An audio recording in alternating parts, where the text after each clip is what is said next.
প্রিয় সুধী, সোশ্যাল মিডিয়ার মাধ্যমে একটি জনগুরুত্বপূর্ণ বিষয় নিয়ে আজকে আবারও আমি হাজির হয়েছি প্রতিবন্ধী জনগোষ্ঠীর পক্ষে, এবং আমি নিজেও একজন প্রতিবন্ধী মানুষ। আজ মাননীয় অর্থ উপদেষ্টা বাজেট ঘোষণা করতে গিয়ে আমাদেরকে আবার আরেকটি নতুন নামে সম্বোধন করেছেন, যা হলো প্রতিবন্ধী স্বাভাবিক ব্যক্তি। এটা দিয়ে উনি আসলে কি বোঝাতে চেয়েছেন আমি জানি না, আমার আর সাধারণ জ্ঞানে কুলায় না। আমি অনেক প্রতিবন্ধী মানুষের সাথে কথা বলেছি, তারাও আসলে বুঝতে পারছে না। হ্যাঁ, আমরা অনুমান করতে পারছি যে যারা উপার্জনক্ষম ব্যক্তি, অর্থাৎ যারা অর্থ উপার্জন করে, যারা টিন এবং রিটার্ন জমা দেয়, হয়তো তাদেরকেই মেন করেছেন।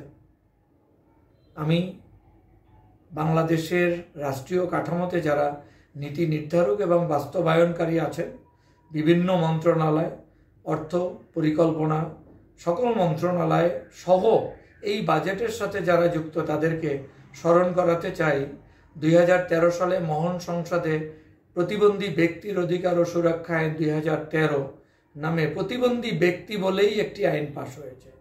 2015-তে বিধি হয়েছে, 19-এ বাস্তবায়নের জন্য কর্মপরিকল্পনা হয়েছে, যেখানে 35টি মন্ত্রণালয় এবং বিভাগ সরাসরি তার নিজস্ব কাজে কর্মে যুক্ত থাকবেন, সেভাবে পরিকল্পনাটা করা হয়েছে। বাংলাদেশ সরকার 2006 সালে জাতিসংঘ ঘোষিত প্রতিবন্ধী ব্যক্তিবর্গের সনদ স্বাক্ষরকারী, সমর্থনকারী এবং অনুসমর্থনকারী একটি রাষ্ট্র।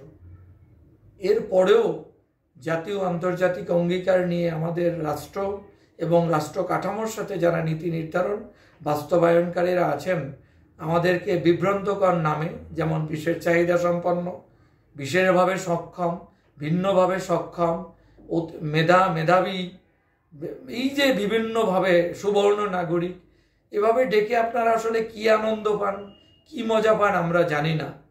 আমাদেরকে কষ্ট দিয়ে কি আপনারা খুব ভালো থাকেন? আমরা কারা? বাংলাদেশের সর্বশেষ হাউজহোল্ড ইনকাম এক্সপেন্ডিচার বলছে যে এই দেশের মোট জনসংখ্যায় আমরা প্রায় 7 ভাগ মানুষ আপনাদের সাথে বসবাস করছি।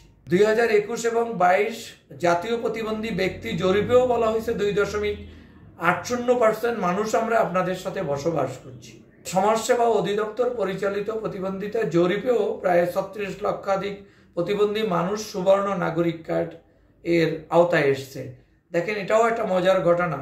প্রতিবন্ধী ব্যক্তির অধিকার সুরক্ষা আইন আছে, ধারা 31-এ শনাক্তকরণের কথা বলা হয়েছে, আবার সেখানে বলা হয়েছে সুবর্ণ নাগরিক। আমরা আসলে কি সুবর্ণ সুযোগ সুবিধা পাচ্ছি? মাত্র 50 টাকা আমাদেরকে করুণা করে বাড়িয়ে দিয়েছেন। এই 900 টাকা আমাদের জীবনে কি পরিবর্তন ঘটবে?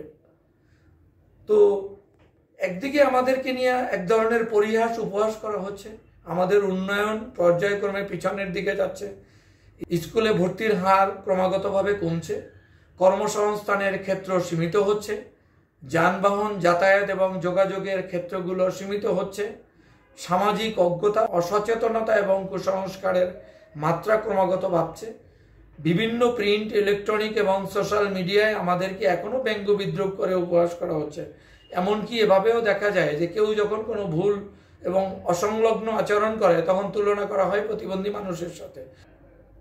জানি না আমাদের এই বাংলাদেশের মানুষ আমরা কবে সচেতন হব। আমি আবারও আপনাদের কাছে জোরালো আহ্বান রাখছি, আসুন জাতীয় এবং আন্তর্জাতিক প্রতিশ্রুতি এবং আইন কাঠামো অনুসরণ করি, মেনে চলি, সেটাকে সম্মান করি, সেটাকে সুরক্ষা দেই এবং সেটা প্রতিপালনের অর্থাৎ পূরণের সর্বোচ্চটুকু চেষ্টা করি।